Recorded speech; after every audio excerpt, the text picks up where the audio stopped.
Hey everyone, I'm your host Marcus Norman of Gentleman Style Podcast Show, and today we are going to dive deep into my favorite topic, money, but not just any money, right? Your money, and our future, and building wealth and building legacy.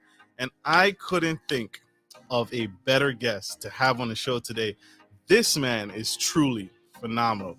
He's a certified financial planner, strategist, and mastermind. I'll say that. He is truly absolutely phenomenal. You will see here shortly as we bring him on to the Gentleman Style Podcast Show. You won't want to miss 1 second of what we got coming in hot. So stay tuned, stay with us. Here we go.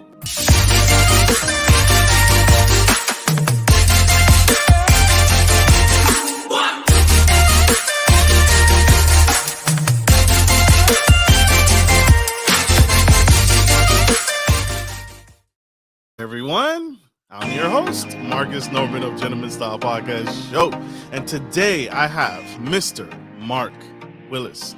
This man is a certified financial planner, a three-time #1 best-selling author, and the owner of the Lake Growth Financial Services, which is a financial firm in Chicago, which he and his team build strategies on getting you and his clients to a better financial future. And it's not just about money. It's not just about we want to take your money and invest it, but you are truly one of the family. And I had the pleasure of going through the experience with a member of his team as well, Mr. Brandon Nelia, and it was a truly phenomenal experience. And they take you with them on a journey and go through the cutting edge of your finances to make sure that you are truly achieving your goals, because that's what it's about, legacy building. Over the years, Mr. Willis has helped hundreds of clients take back control of their financial future and build their businesses with proven, tax-efficient financial solutions. So this man and his team are all encompassing. They're a one-stop shop. So without further ado, help me welcome to the stage, Mr. Mark Willis.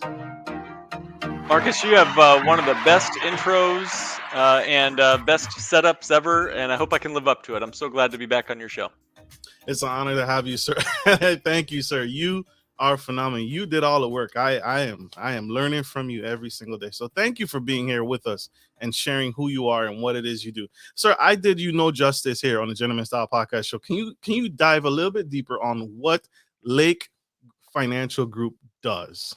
Sure, my pleasure. As a certified financial planner, I've had the great privilege of working with business owners, real estate investors, even NFL Super Bowl champions, to help build and create and sustain their wealth. But most people I have had the privilege of working with are simply people who want to take some more control over their future. They're sick and tired of seeing, Wall Street, the economy, uh, the government, and marketers and more siphoning wealth out of their pockets and into their giant cash reserves. So part of what I like to see happen in my conversations with clients is, as we sit down one-on-one over Zoom or over the phone, is to really understand their mindset and where they are wanting to go, their past, their present, and their future.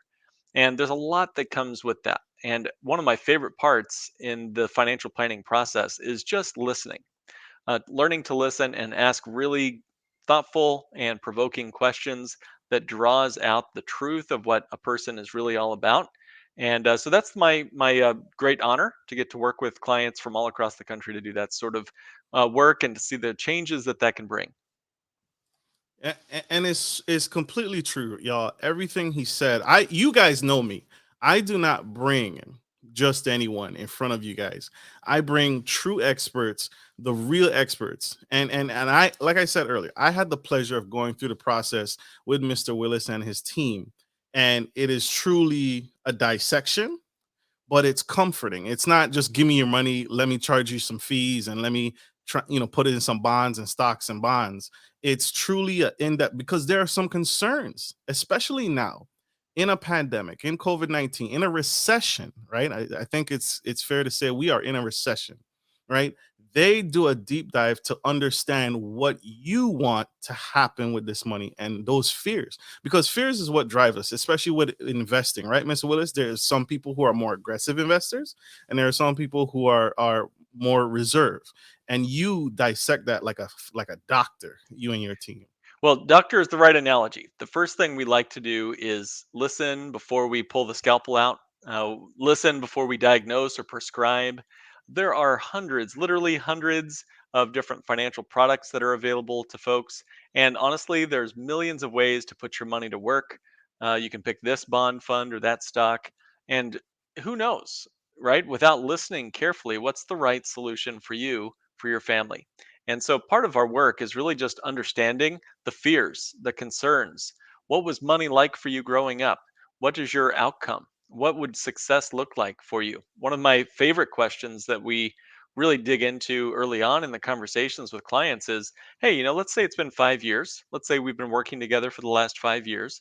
How will you know it's been a success? What are some of the mile markers to help you and me know that working together was a good idea 5 years out? Was it a debt you paid off? Was it, you've met your goal of being financially independent and you can leave your day job? We just worked with someone yesterday who, in 7 years, the game plan is to leave the day job and to live on passive income. That's such a great gift to give his spouse, his kids, and ultimately his legacy. But it all starts with, what do you truly want? And I will tell you this, Marcus, most people I meet have a really hard time with that question. Sounds like such a simple question. What do you truly want? But money is a very interesting phenomenon in most people's lives. We spend so much time with it. I mean, it's half of every transaction we make in our life. We work sometimes 8, 10, 12 hours a day working for this thing called money, and yet we don't know what it's for. We don't have a financial purpose statement. And that unfortunately can mean we end up working for the purposes of someone else's financial plan. I will tell you the truth, Marcus. Everybody else on earth has a plan for your money. Everybody else. I'm talking about the government, about Wall Street, about Madison Avenue and the advertisers. They all have a plan for your money in your pocket right now. And if you're not careful, your money will leave your pocket and go work for them instead. So we must have a financial purpose statement. And that's one of the things we really work with our clients to help design is, what is your financial purpose statement with money? And we could talk some more about that if you'd like. Absolutely. You guys, this is truly phenomenal. So again, I had the pleasure, the honor of going through this process. Um, in this time, I feel more than ever, people are really out to get you. The scam likely calls are blowing up my phone. Everyone, it seems like, is just after more and more of your money. But you're not gonna get that with Lake Growth Financial Services. You're not gonna get that with his company, with his team. Um, when I sat down with the consultant, they he talked to me, he asked me what my pain points were, and then at the end of it, he gave me the what I was looking for and what I was trying to achieve, and he showed me two policies and two plans and strategies, right? There's a strategy, right? Because it's not just a one-time thing, it's a follow-up. This is not a get rich quick, it's a long-term plan for your future. Am I right, Mr. Willis? Yeah, there are, I think, financial transactionists out there who would love to just sell you a mutual fund or a life insurance policy or an annuity or a real estate deal. There are financial transactionists. There are, I would also say, real advocates. So, which one are you working with right now? A transactionist or an advocate? And I agree with you. I think that there are some great financial vehicles out there, some incredible ones. We've talked about Bank on Yourself before as an example. But even an incredible financial vehicle like Bank on Yourself can be mismanaged if there's no strategy behind it. I could have in my back of my car, I could have Tiger Woods golf clubs in the back of my car, and I could try to take them to the nearby golf course and hit like he does. But it doesn't matter if I've got his clubs. I must have and learn his swing if I'm going to be successful in the game of golf. So you must have a swing, a financial strategy. The swing is what brings you toward your goal. It's not so much the tools. Now, the tools help. And believe me, if you don't have a sharp axe, you're not going to ever cut down that tree, no matter how great a swing you got, right? You got to have a sharp, great financial tool set, but you can't just live on the sexy new financial vehicle, the nice new cryptocurrency you heard about last week, or the meme stock you heard about at the co-office party last week. You've got to be able to have sharp financial tools, but as important, if not more important, is the mindset and the intention and the strategy to help you be successful in your money journey. I love that. Mark Willis, y'all.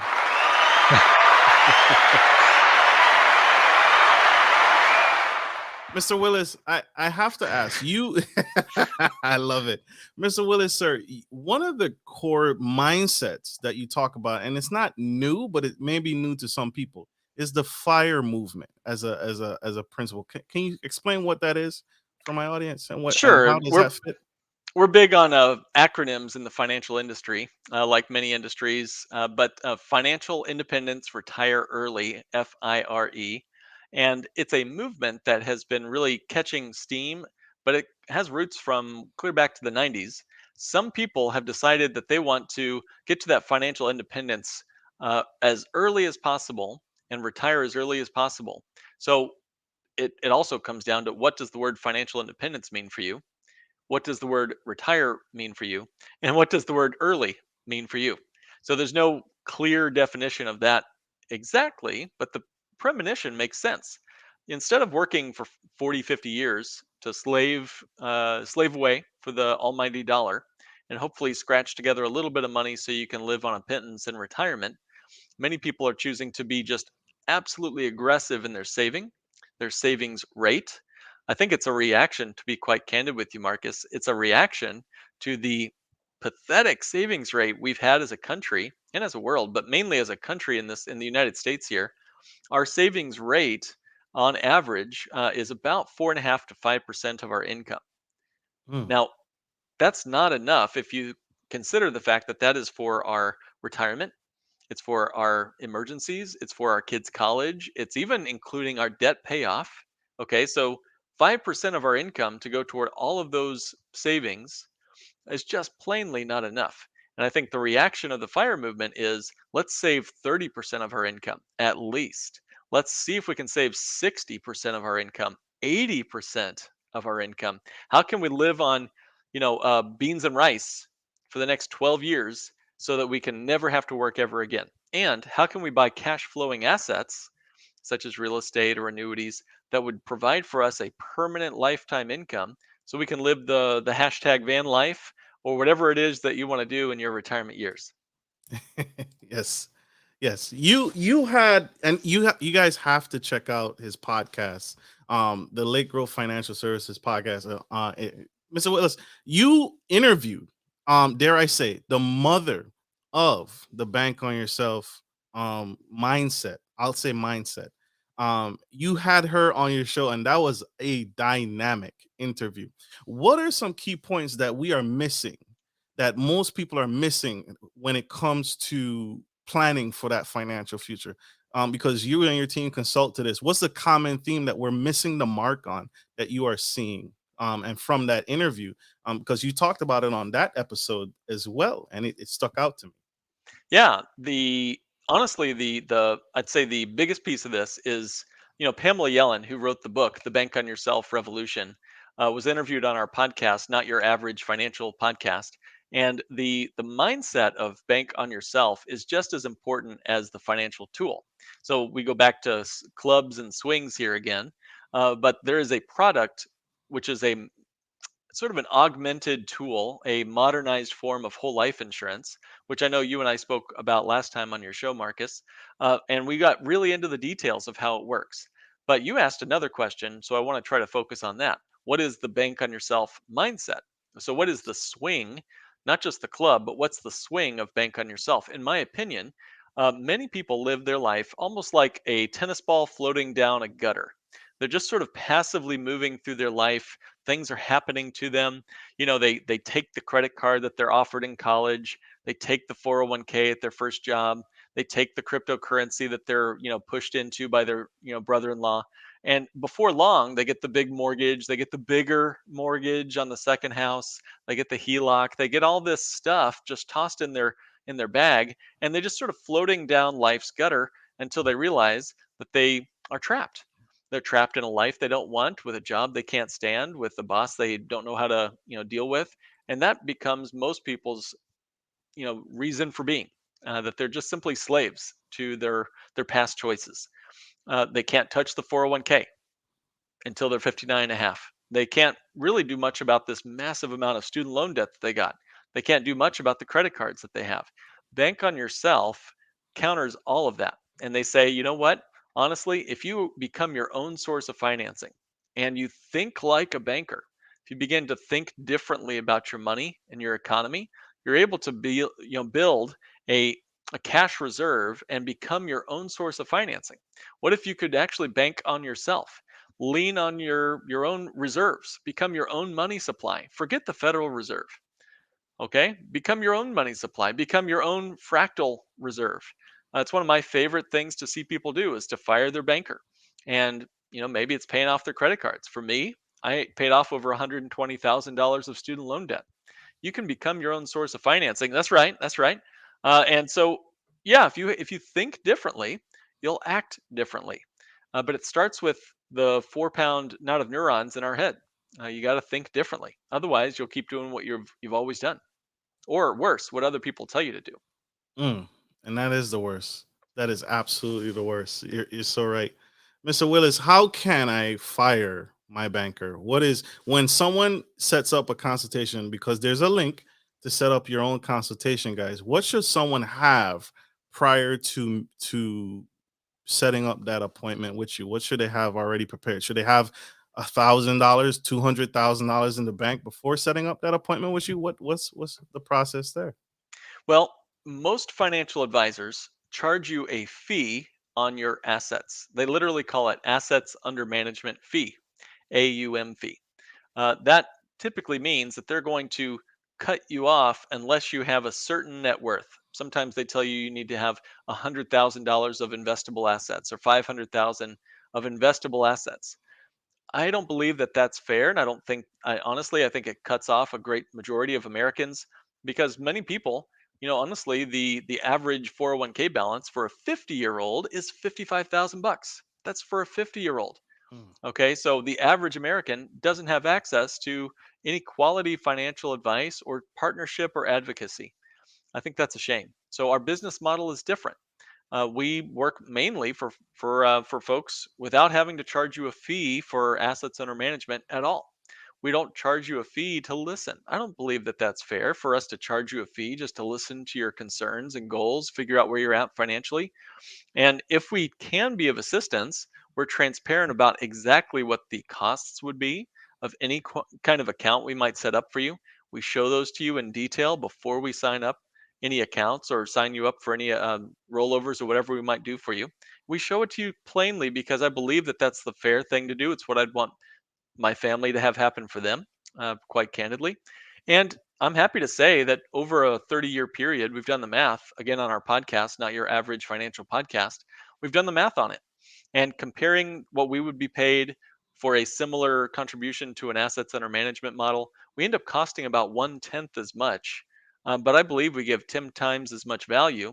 Case in point, the markets this year, Marcus, I don't have to tell you this, are down 20, 30, 35%, depending on what index you're looking at. If you're into tech stock, it might be even worse than that. But our clients at Lake Growth Financial Services are hitting all-time record highs this year. They haven't lost a penny, and they won't, because their assets are not dependent on somebody's imaginary valuation of Twitter or whatever stock they might be invested in. So we do our very best to build real wealth on with contracts rather than just shaky wealth on paper and stock prices. I love that. That's huge. Mark Willis, y'all, changing lives every single day, right? In a time of recession, in a pandemic, when the stock market is down, when the financial industry is not looking well, financial. I heard the what you mentioned earlier. I recently heard the cost per hour for a financial consultation. This gentleman charges $250 an hour to listen, just like he said. But that's the feeling. That's not the goal with Mr. Willis and his team. Mr. Mark, there's an aspect. How are you achieving these hit points? And it has to do with the fact that you guys are taking in and investing your clients' money into mutual companies. What does that mean?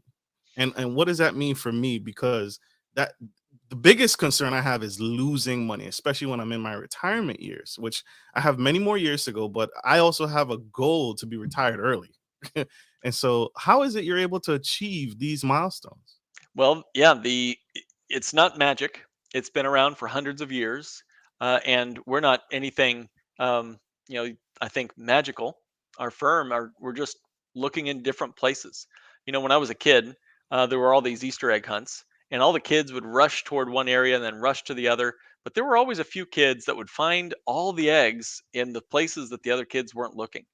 And I really believe, as a certified financial planner, if you notice the herd running in one direction, you might want to be a little contrarian and look somewhere else. If you follow the herd, you'll get slaughtered.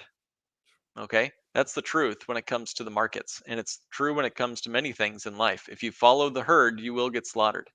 So there are other alternative assets. There's non correlated assets like whole life insurance, like fixed index annuities. These are contracts with your wealth. Have you ever written a contract with somebody? I'm sure you have, whether it was a mortgage or just a business proposition.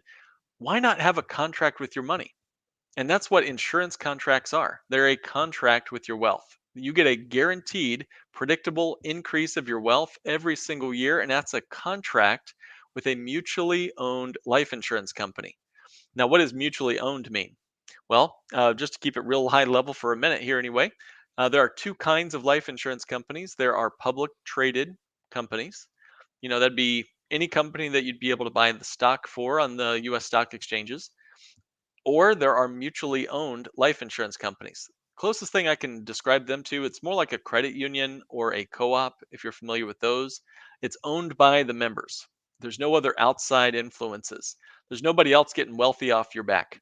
And when it's coming to something like life insurance, I don't want many other people watching my back, if you know what I mean, right? I want that thing to be airtight. So having a mutually owned insurance company, where I and all the other policyholders are the only ones profiting from the business, it's almost like I've entered into a business relationship with whatever, 1,000 other people, 10,000 other people, and we're all sharing in the profits together. And in fact, that's exactly what happens. The companies that I typically recommend to my clients have been around for over 100 years. And even during the Great Depression, even during the last pandemic of 1918, including this most recent pandemic, and including this recent recession that we're going through, the mutual insurance companies we've recommended, it's business as usual. They have not failed to pay guarantees, they've not failed to pay dividends for an entire century plus.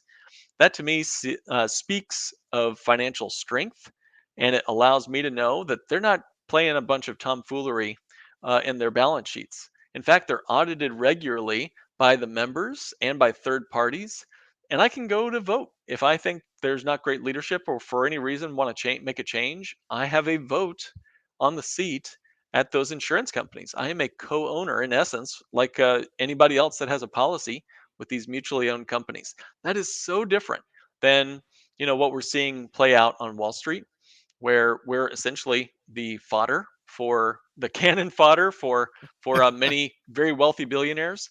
They'll take a company, raise a bunch of capital, and then they'll suck it dry of all the profitability. Then they'll dump it on the public exchanges like Dow Jones or S&P or whatever. They'll dump it on one of these exchanges, and what end result is sort of a a less than wonderful result. You've seen so many IPOs just crash and burn. Look at Airbnb, look at WeWork, look at Netflix. Even, I mean, it had a meteoric rise and then a crash. How many other IPOs are going to just have a tremendous crash as soon as it goes public? Coinbase, another one. There's a lot of great ones out there, but many times the public traded stock, it's just that. It's sort of the leftovers after the billionaires have had theirs. So be careful with using public traded companies. There's certainly money to be made in the markets. There's certainly money to be made in crypto. But for my central wealth, the real wealth, I want it built around not paper wealth, money that goes up and down, but through the contract. That's truly where I think really the basis of all civilization is built upon is the contract. Love it, love it. You said it. You hit the nail on the head, and that's what I really wanted you to say right there. Is that financial planners, financial certified financial planners have a fiduciary responsibility to its policyholders. And so, what Mr. Willis and his team do differently from traditional consultants and agents and brokers and dealers is that, like he said, you're not the CEO and the top executives get paid first, and then the policyholders or the investors get whatever is left. That's not their goal. Their goal is we all win. We all are going to Hmm. profit from this. We all are going to benefit from this. So that's a key difference. And That's again, right. the solvency, right? You That's want right. to make There's sure they're going to pay out. if you've ever been to the mall, if you've ever bought on Amazon, you know what paying retail prices feels like. But if you've ever gone to Costco, you know what wholesale prices feels like. And if you've ever been in business, you know what it feels like to buy direct. And many times we pay for our financial life, we're paying retail prices for amateur investment products. We're overpaying and seeing under delivering happening. And I mean this quite literally. The average investor return over the last 30 years, according to third party research like Dalbar's annual quantitative analysis of investor behavior study, their 30-year return for the average investor who has a blend of stock and bonds, this is 30 years now. Okay. If they've got their retail buy it at the mall kind of mutual funds in their 401k, their return are, you ready for it? 2.29% over 30 years in the market. What? What? Can you believe that? That's And yet, terrible. investment gurus and money managers are telling you you can just fall off a horse and get 8, 9, 12% a year. That's just not true. All right. Now, there are some people who've been able to move up the food chain and buy wholesale, where you can cut out the middleman because those fees that we talked about earlier are really what cut into your returns.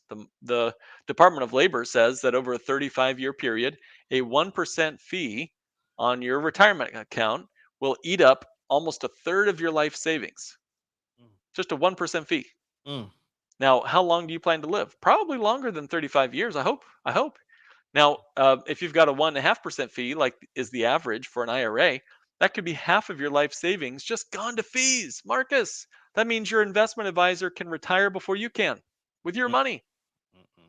It's not fair. So move up the food chain.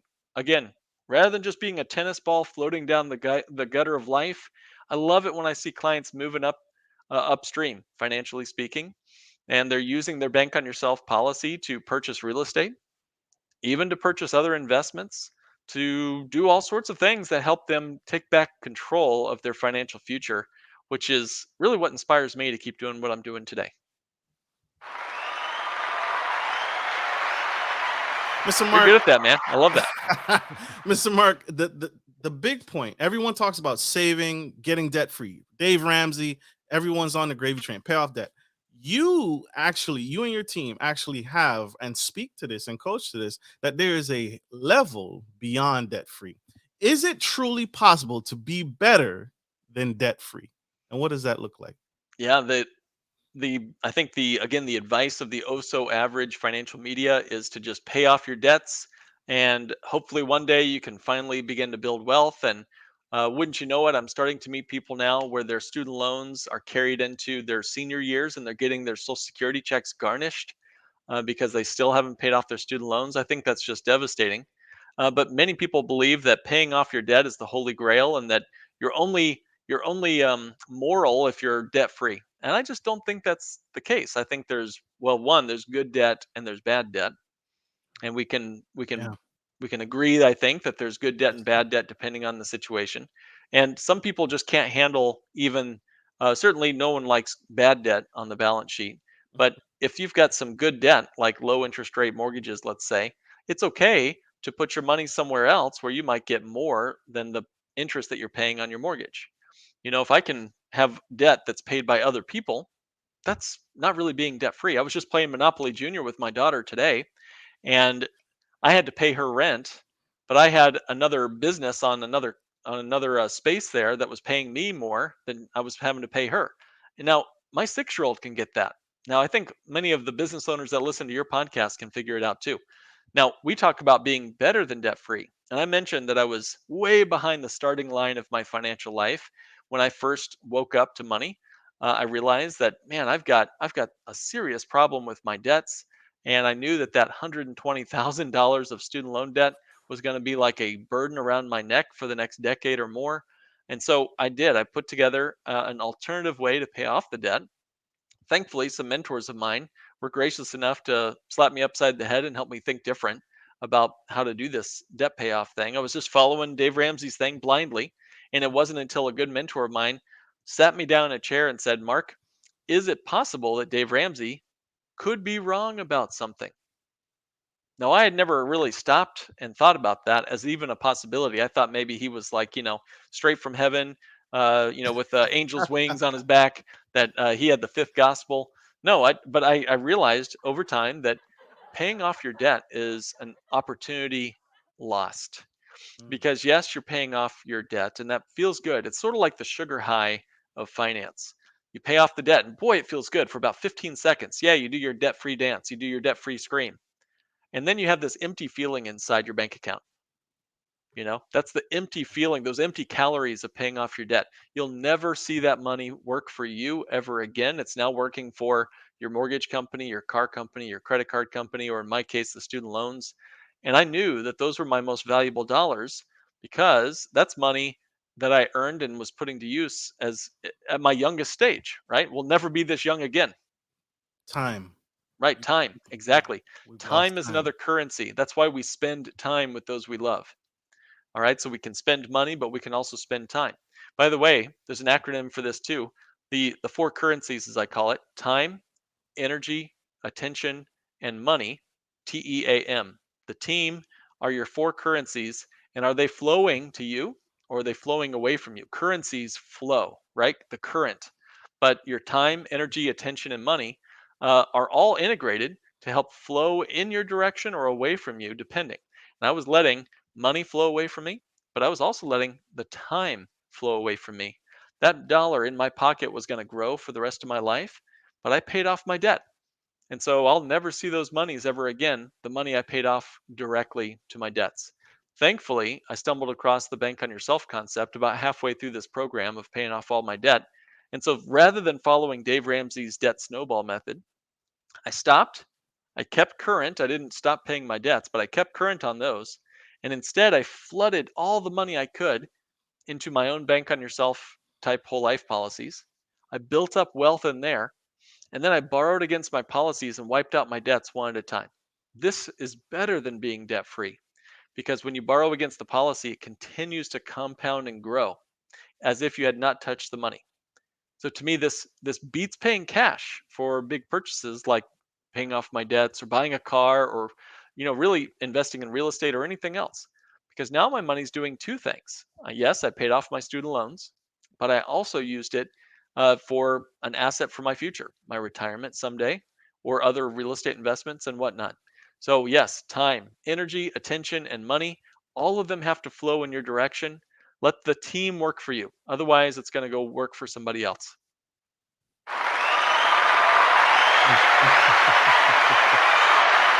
I got to get those. You got a great audience here, man.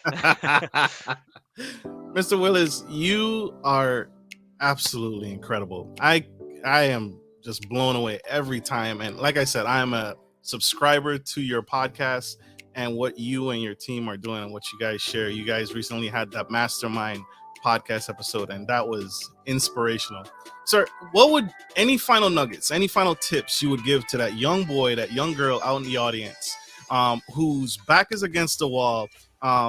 President Biden doesn't know what he's going to do. He's going to pay off your debt. He's going to leave you with the debt. He doesn't know what nugget. You've dropped many nuggets today. What final nugget would you give to that young boy, that young girl in the audience? Any advice? Yeah, don't wait on President anybody. I don't care if it's, President B or President T or President XYZ.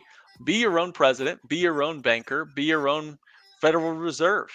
You know, learn to work with the rules of the road, figure out your golf clubs and figure out your golf club swing, and figure out, most importantly, who you are and what you want your money to do for you. Don't let anybody else tell you what your money should do. You go out and do that, and you'll be much more proud of it. You'll be much more, I think, successful as a result. Mic drop. Mic drop. Oh my God. Sir, how can we connect with you? How can we learn more about what you're doing? Thank you. The opportunity to chat with me is open. If you'd like to have a strategic 15-minute phone introduction, I'm not afraid to have a quick call and have a conversation with you.